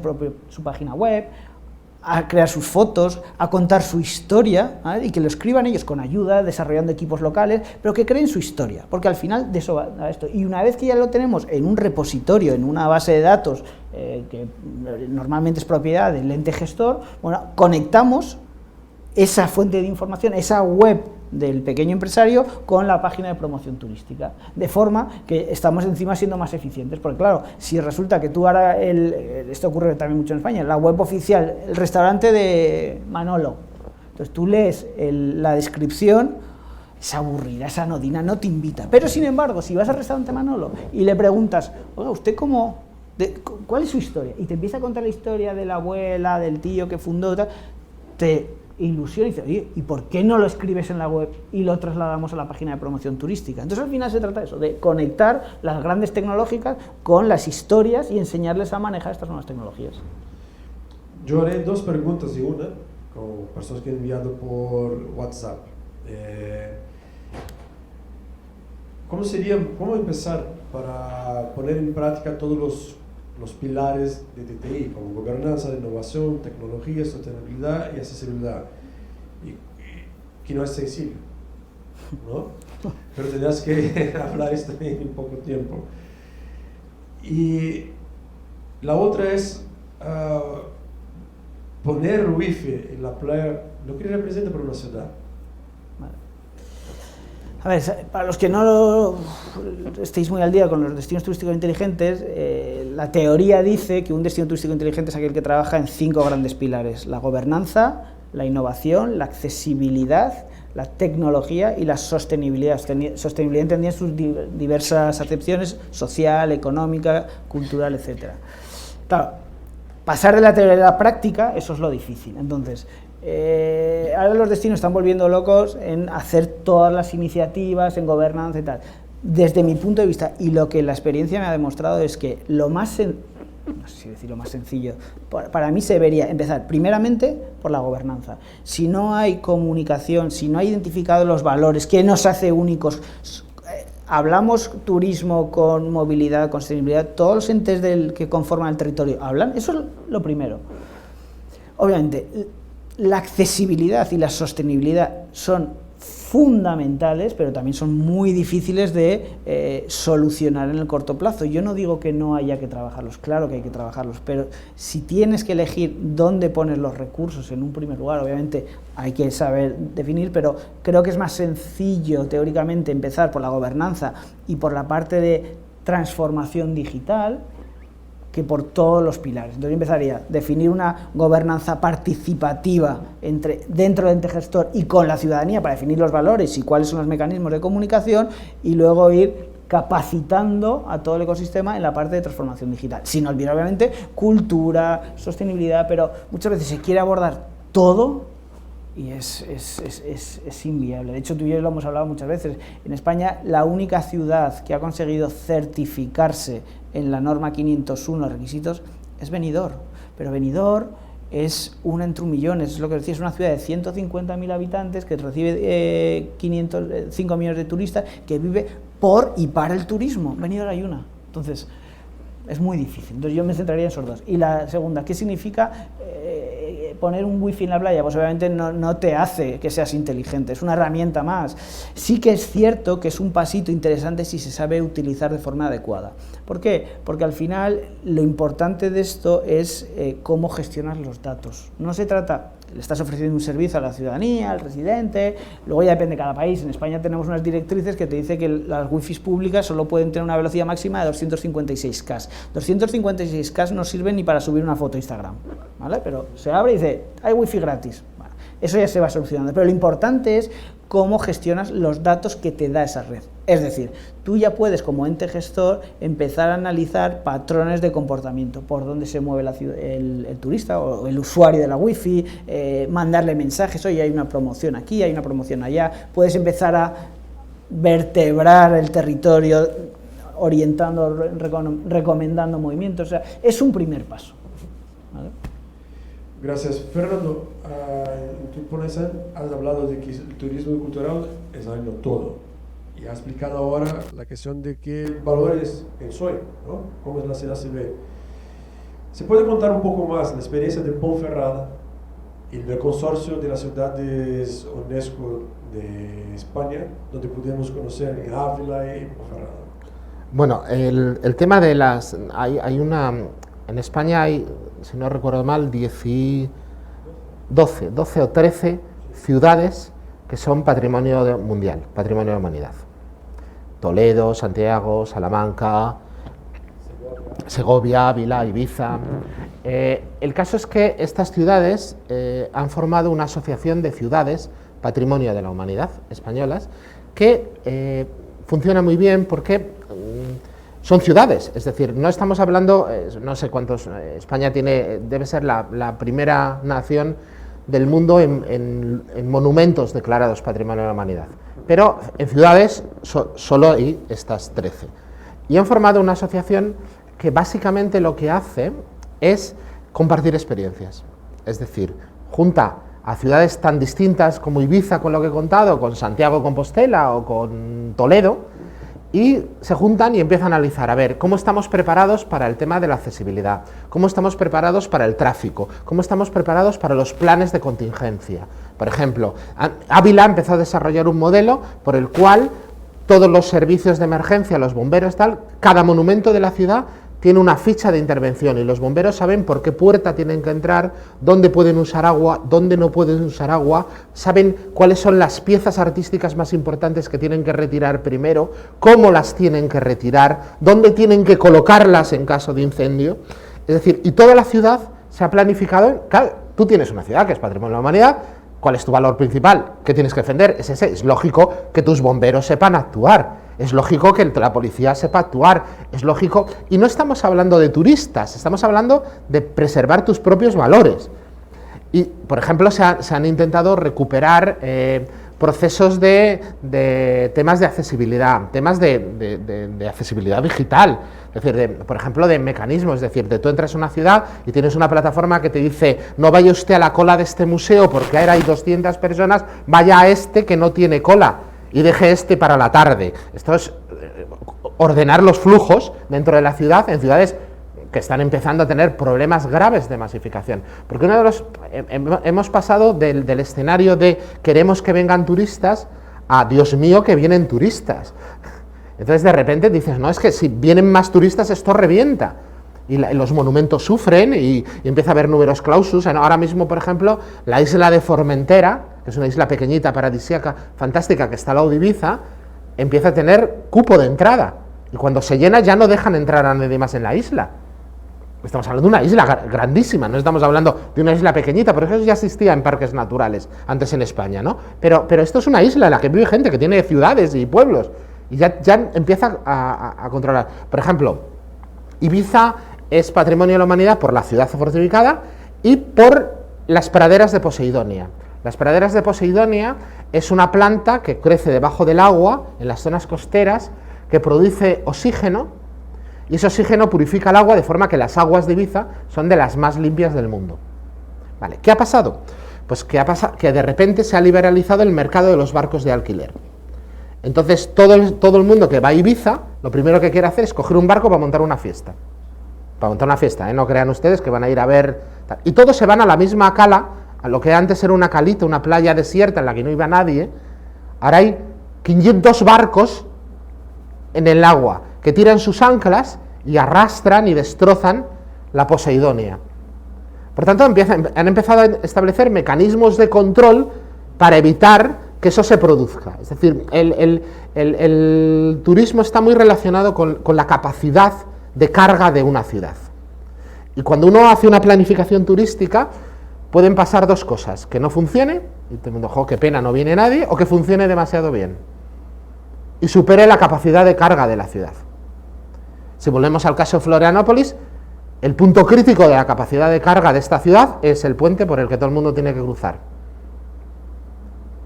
Por tanto, si hacemos una planificación, tenemos que contar con ese punto crítico. El punto crítico de Ibiza es la conservación de las Poseidonias. El punto crítico de la Alhambra es que las losas del Palacio Carlos V hay que cambiarlas todos los años porque se desgastan las losas de piedra de los millones de personas que todos pasan por ahí. Entonces hay que empezar a ver si conseguimos que la Alhambra se entre por 3 o 4 sitios para repartir el desgaste de las losas. Son cosas tontas, a veces muy tontas, pero muy importantes. Por tanto, esa forma de generar... ¿Qué pasa? Que estas ciudades consiguieron empezar a compartir esas experiencias. Oye, pues yo he hecho esto y mira, me está funcionando. Ah, pues yo lo voy a probar. Eso, el trabajar en red, que es lo que decía, es muy importante, porque los destinos turísticos y los destinos turísticos patrimoniales al final terminan teniendo una problemática común que se puede compartir.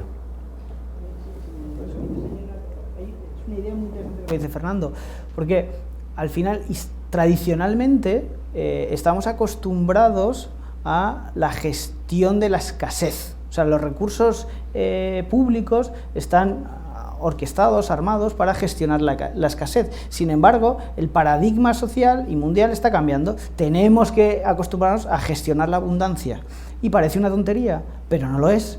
Y los sistemas públicos no están preparados para eso. Pero lo que está hablando Fernando es clave. Claro, pero es que fíjate, por ejemplo, Ibiza, o una ciudad patrimonial, Ibiza tiene un problema.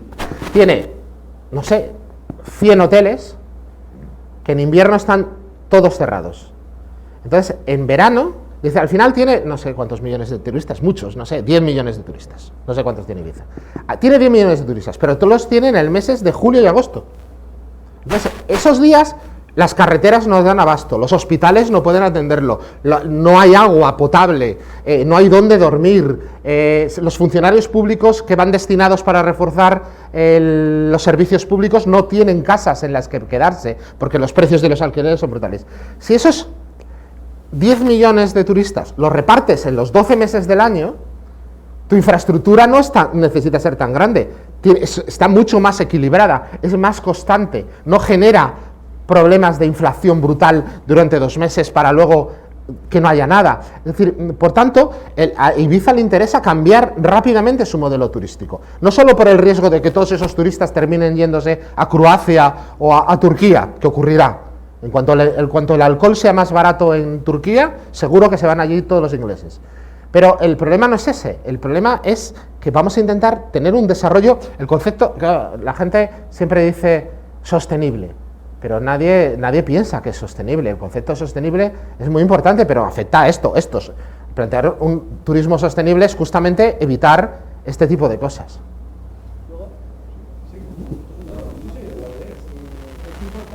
Hablamos de trabajar en red y en cooperación. Hay un ejemplo paradigmático que es Ámsterdam. ¿Qué ha pasado en Ámsterdam? Ámsterdam está sufriendo un proceso de gentrificación y de turismofobia, porque son 2 procesos similares pero diferentes, que básicamente la gentrificación es que se llena de gente y la turismofobia es que hay un sentimiento de rechazo hacia el turista. Entonces, ¿qué es lo que ha pasado? Pues que como ya se ha masificado Ámsterdam, pues han llegado las autoridades turísticas y han dicho: no vamos a hacer más promoción turística, ya no queremos más, ya no hemos llegado a nuestra capacidad de carga máxima. Y sin embargo, en paralelo, acaban de licitar ampliar el aeropuerto de Ámsterdam. Entonces, claro, dices, es una contradicción. ¿Por qué? Porque no están trabajando de forma conjunta, cada uno tiene sus intereses.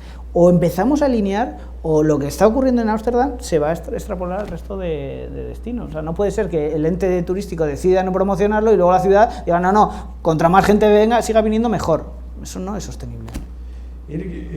Aprovechar la experiencia de ustedes en Chile, contar un poco más lo que están haciendo, la parte de ecosistema, digitalización. Y Fernando, explotar un poco más la idea de Ponferrada.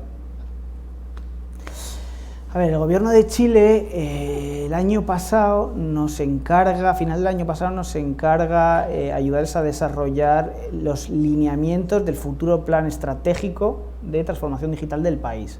No quería hacer un plan estratégico porque al final está en mitad de su legislatura, le quedan 2 años, un plan estratégico es mucho más amplio. Entonces, lo que sí que quería era cuáles son los lineamientos, cuáles son las líneas, los pilares sobre los que empezar a trabajar en la transformación digital a nivel país. Entonces, bueno, el proyecto duró alrededor de unos 3-4 meses y básicamente, por resumir, lo que definimos fue trabajar en 3 grandes planos: plano país, plano destinos y plano empresas. Porque al final, como Chile tiene una casuística muy especial, es que es un país excesivamente concentrado en la capital, en Santiago, y el resto de destinos pues están un poco, como se suele decir en español, dejados de la mano de Dios. Entonces, lo que queríamos era que esa concentración empezara a trabajar los destinos en red, pero su principal importancia era la digitalización de las MIPYMES. Entonces, ahí, entre esos 3 planos, definimos 15 líneas de acción, que cada línea de acción luego se podía dividir en unas 5 o 6 líneas, de forma que más o menos habría unas 70 líneas de acción, y empiezan ahora a priorizar. Pero hay casos interesantes, porque por ejemplo se les propuso hacer un observatorio de gestión del dato, ¿vale? Como los diferentes datos que se pueden proveer de páginas web, de aplicaciones móviles, de datos abiertos del gobierno, se empezaran a normalizar, homogeneizar, crear una plataforma de datos abiertos de forma que cualquier empresa pudiera decir: oye, pues a mí me interesa este dato, lo voy a utilizar para mi aplicación móvil o para mi gestión del dato. Luego también metimos de forma muy importante a la academia, porque al final la academia tiene que empezar a formar a las nuevas generaciones en los nuevos perfiles, pero ya no solo a la gente joven que hay que formarla, sino también al empleado público, porque al final lo que está ocurriendo es que muchas veces el sector público se encuentra con grandes herramientas, pero luego el funcionario no sabe cómo utilizarla, no sabe cómo gestionar ese dato, por ejemplo. Entonces había varios observatorios, había plataformas de cómo digitalizar a las pymes, marketplace, es decir, una serie de herramientas en esos 3 planos. Entonces, bueno, se presentó hace 3 meses y la verdad es que están trabajando de forma muy intensa en ese proceso y ha sido un éxito bastante considerable. Gracias. Ponferrada. Bueno, Ponferrada era una ruina, lo he contado, convertido en un campo de fútbol, pero la ciudad de Ponferrada tenía además un segundo problema, un problema social, y es que la mayor parte de la gente que vivía en Ponferrada no había nacido allí. Es decir, la mayor parte de la gente, al menos la gente mayor, no había nacido ahí, o sus padres no eran de allí, pero una ciudad que había crecido muchísimo a partir de la industria minera, pero originalmente era un pueblecito pequeño. Justo eso que estaba en ruinas era lo único que era histórico Ponferrada, y luego estaba la Ponferrada moderna, que era la que había conocido la inmensa mayoría de la gente que había llegado después. Y no tenía una referencia de pertenencia. La población no tenía una experiencia, una memoria sentimental con la ciudad. No era su ciudad, no la había vivido, no había corrido por allí cuando eran pequeños, no tenía...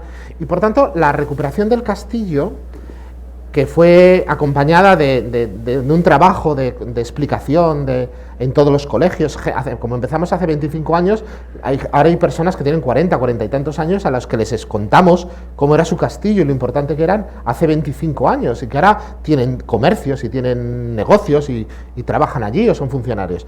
Y lo que ha ocurrido es que la gente ha empezado a reconocer aquel edificio como parte de la personalidad de su ciudad, como el símbolo de la ciudad a la que ahora sí pertenecen. La segunda generación ya pertenece y quieren reconocerlo. Y el otro matiz interesante es que parte de los fondos con los que restauramos el castillo proceden no de fondos para la restauración de monumentos, sino de fondos para la implementación de servicios urbanos. Ya sé que esto es un poco paradójico, pero no es nada paradójico. El castillo está en mitad de la ciudad, y por tanto queríamos que fuera una dotación urbana. Y es una dotación urbana porque tiene una biblioteca, porque tiene salas de estudio, porque tiene aulas, porque tiene salones de conciertos, porque tiene salón de actos, porque la gente lo usa el ayuntamiento, lo usan las empresas privadas para presentar cosas. Hay auténticas disputas por poder usar el castillo como utilizaría alguien un palacio de congresos o un centro cultural de cualquier otro lugar. Es cierto que nosotros lo hicimos, no tengo aquí la diapositiva, un estudio de viabilidad de cada uno de los edificios de Ponferrada, de cada uno de los elementos que componen el castillo, para establecer en esta sala o en este edificio qué usos son compatibles con la preservación de los valores del edificio. Hay usos que no eran posibles y otros que sí. No tenemos un salón de actos de 1000 personas porque no había ningún lugar de ese tamaño. Pero digamos que ese análisis de la viabilidad y esa definición, el plan director al final define los usos que queremos darle al edificio, pero también la capacidad que tiene el monumento de asumir esos usos. No se puede hacer un plan director que pretenda incluir en un edificio usos que el edificio no permite por su conservación. Por tanto, ese valor de dotación pública de cara a la ciudad es quizá y todo esto no tiene nada que ver con los turistas. Y luego hay un tercer factor muy interesante que tiene que ver con el caso de Ponferrada. Ponferrada está en el Camino de Santiago. El Camino de Santiago, saben ustedes, es una ruta medieval que va desde Francia a Santiago de Compostela. Es una peregrinación, seguramente la peregrinación más importante del mundo católico, que llevan haciéndola miles y miles y miles de personas, millones de personas desde el siglo XII. De hecho, existe el Codex Calistinus, que es la primera guía turística del mundo, que es un códice escrito en el siglo XII que te va explicando dónde te dan de comer, dónde dormir, dónde hay bandoleros y no pases, en todo el camino que va desde Francia hasta Santiago de Compostela. Es decir, es la primera ruta turística. De hecho, es la gran operación de marketing de la Iglesia española, fue el Camino de Santiago. Se inventaron a un santo, a un apóstol que jamás estuvo allí, en una tumba que jamás ha estado allí, seguro, históricamente es imposible demostrarlo, pero consiguieron convencerle a toda la cristiandad europea de que tenían que venir hasta Santiago a peregrinar. Y le sigue funcionando muy bien, es decir, es un producto marketing bastante mejor que la Coca-Cola. Pero esta gente que viene ahora peregrinando, bueno, ya el 90%, no el 90%, se calcula que en torno al 70 al 80% de la gente que recorre el Camino de Santiago hoy en día no lo hace por motivos religiosos. Lo hace por motivos espirituales, pero no religiosos, que no es lo mismo. Van para encontrarse a sí mismo, para tener una experiencia, y esta gente va andando y va andando. Y lo interesante es que los flujos turísticos no son los años que es el año santo, que es cuando van la mayor parte de los peregrinos, sino que son al año siguiente, porque ese peregrino que ha ido andando y que no tuvo tiempo de ver esto, de ver lo otro, vuelve con su familia de Alemania, de Japón, de la China o de Uruguay, vuelve al año siguiente con su camino, pero ya en coche, a ver esos lugares que pasó. Y por ejemplo, nosotros en el Castillo de Ponferrada y en el sistema de museos asociados al Castillo de Ponferrada planteamos dos cosas, por ejemplo, muy tontas, pero muy importantes. Si un peregrino llega con su mochila, tenemos unas taquillas para que deje la mochila y pueda visitar el castillo sin tener que llevar la mochila a cuestas. Y si compra un libro, se lo enviamos gratuitamente a su domicilio, esté donde esté, para que no tenga que cargarlo en la mochila según va hacia Santiago. Cosas tan tontas nos han permitido, por ejemplo, entender que hay retornos. Por ejemplo, el folleto que antes se acaba todos los años en el Castillo de Ponferrada es el que está escrito en alemán. Curioso, ¿no? Porque los alemanes vuelven siempre. Si pasa un peregrino alemán, sabes que al año siguiente van a venir 10 alemanes a ver el castillo. Entonces, el retorno que tenemos de tratar bien, de cuidar bien al peregrino, que ya no es solo una cuestión de hospitalidad y de tradición cristiana del propio camino, que también evidentemente, sino fundamentalmente es una inversión personal, lo que hablaba antes, invertimos en personas, y esas personas siempre te lo devuelven. Y para encerrar, porque tenemos que encerrar, voy a intentar tenemos 5 preguntas por WhatsApp, y voy a poner una sola. La cuestión de poner en práctica o decir en un país, definir cuáles son los ejes de productos fuertes, para que no tengamos la turismofobia, turismo de masas y por delante. España está queriendo salir de la imagen de sol y playa. Y tendrá éxito, no cómo estará la cultura con eso, cómo será la tecnología. Uf, complicado. España lleva queriendo cambiar el modelo 20 años. Se están haciendo cosas interesantes. Yo creo que, y aquí Fernando creo coincidimos, es que el desarrollo de producto de interior asociados a cultura es clave. Es clave. Lo que pasa que luego también hay un tema de concienciación, de educación. O sea, es un proyecto a largo o medio plazo. Entonces, yo creo que se están haciendo y hay proyectos tecnológicos asociados a la cultura muy interesantes. Pasa que es cierto, pues que yo creo que vamos a empezar a ver los resultados en España a partir del año que viene o el siguiente. ¿Por qué? Pues porque vamos a empezar a tener una caída importante de visitantes extranjeros, que ya lo estamos teniendo, pues porque hay otros países más baratos que tienen sol y playa igual, y ahí es donde vamos a hacer, ostras, ¿qué está pasando? Pero yo creo que se están haciendo cosas en cultura muy interesantes.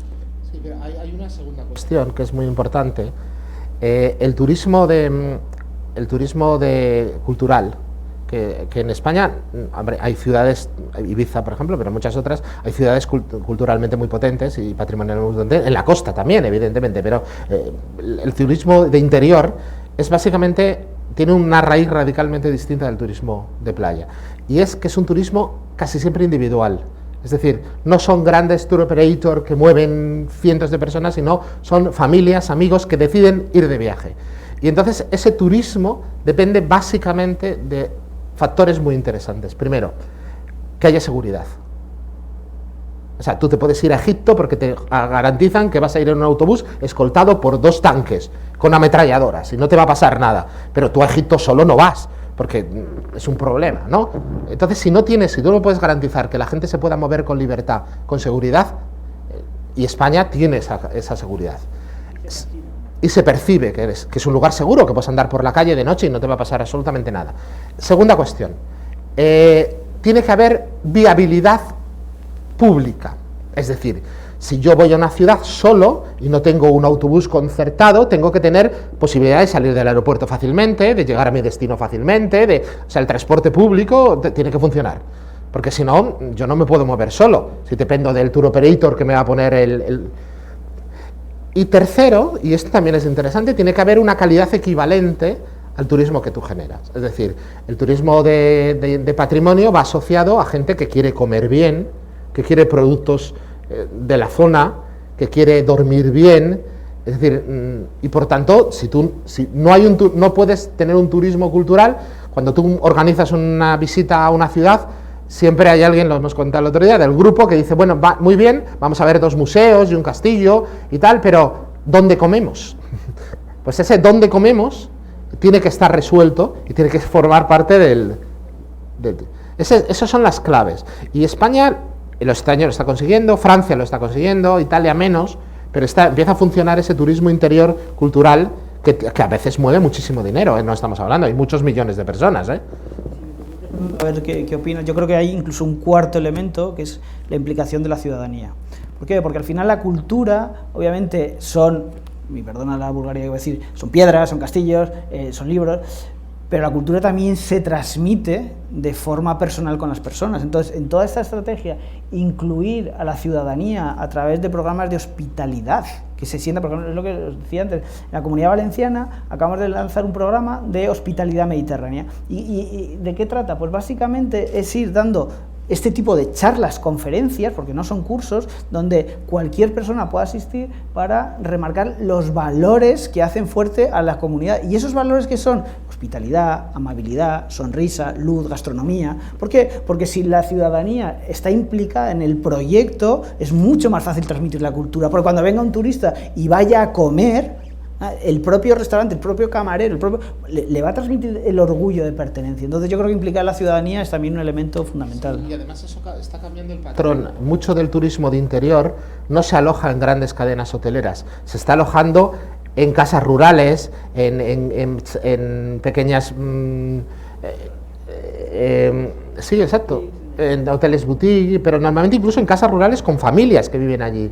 Ese mecanismo de hotel que porque la gente quiere tener una experiencia. Yo quiero vivir aquí y oler el campo y escuchar al gallo que canta por la mañana. Eso es parte del turismo cultural. Por tanto, si no tengo una estructura de casas rurales, de pequeñas posadas, si no tengo una estructura viaria, si no tengo una estructura de restaurantes, si no tengo una estructura, eso no va a existir y vas a estar siempre en manos del tour operator. Y estar en manos del tour operator, eso es, yo creo, la experiencia que podemos sacar de España, es siempre lo peor que puede ocurrirte. Que haya alguien que monopolice el mercado y que sea tu mercado el que está en manos de otro. Eso es lo peor que puede pasar, con mucha diferencia. Y es el gran error que cometió España hace muchos años, y es un error del que es muy difícil salir. Muchas gracias a Henrique, a Fernando. Se eu posso resumir em poucas palavras o que nós tivemos hoje de aprendizado: governança, valor de pertencer, necessidade de planos diretores conjuntos, pensar a longo prazo e não em 2 meses, compartilhar conhecimentos, alinhamento estratégico, infraestrutura e qualidade de serviço. Basicamente, nós trabalhamos isso no nosso PDIC do turismo. Então, se nós nos juntarmos, como nós estamos começando agora, e olharmos lá para frente, não uma visão de curto prazo, as mudanças irão acontecer. Não muda da noite para o dia. Agora, se nós botarmos uma sementinha lá na prefeitura, na Câmara de Vereadores, na Câmara dos Deputados, no governo, nós conseguimos mudar. Então, a grande virtude do dia de hoje é a gente entender como eles estão avançados, mas como nós podemos chegar um dia próximo do que eles estão executando na Espanha. Agradeço a Flávia, em nome da Santur, a FEComércio, parceira nossa, junto com a UFSC, a FECAM, e vamos buscar outros parceiros para trabalharmos nesse projeto. Obrigado, bom dia a todos. Passaria a palavra para a Flávia para fechar o evento. Obrigada, Bis, obrigada, Fernando, Henrique. Está muito claro aqui, hoje é a primeira ação, esse evento é a primeira ação da Rede de Inteligência de Santa Catarina. E fica muito claro para nós que toda essa experiência que vocês trazem, nós temos muita similaridade aqui, com Santa Catarina especificamente. Então, nós estamos no momento, no melhor momento, nós temos aqui a inteligência e nós precisamos fazer exatamente o que foi colocado aqui. É essa convergência, é todos falar a mesma língua, é o pertencimento, que seja a partir desse momento, cada um que esteve aqui vai voltar para os seus trabalhos, enfim, para as suas cidades e já começar a falar da importância da unificação. E é isso que nós precisamos. Então, agradeço muito. Volto a reforçar, este é o momento da realização. Contamos com vocês daqui para frente, sim, para começarmos a articular as ações e executar exatamente o que nós queremos, que é transformar Santa Catarina num destino inteligente. Obrigada, muito obrigada, Bis, obrigada pela sempre fantástica condução, né, nesses debates, e a Santur e a rede de inteligência junto com todos os parceiros, nós estamos aqui sempre à disposição para começar aí a trocar as ideias e as ações. Muito obrigada.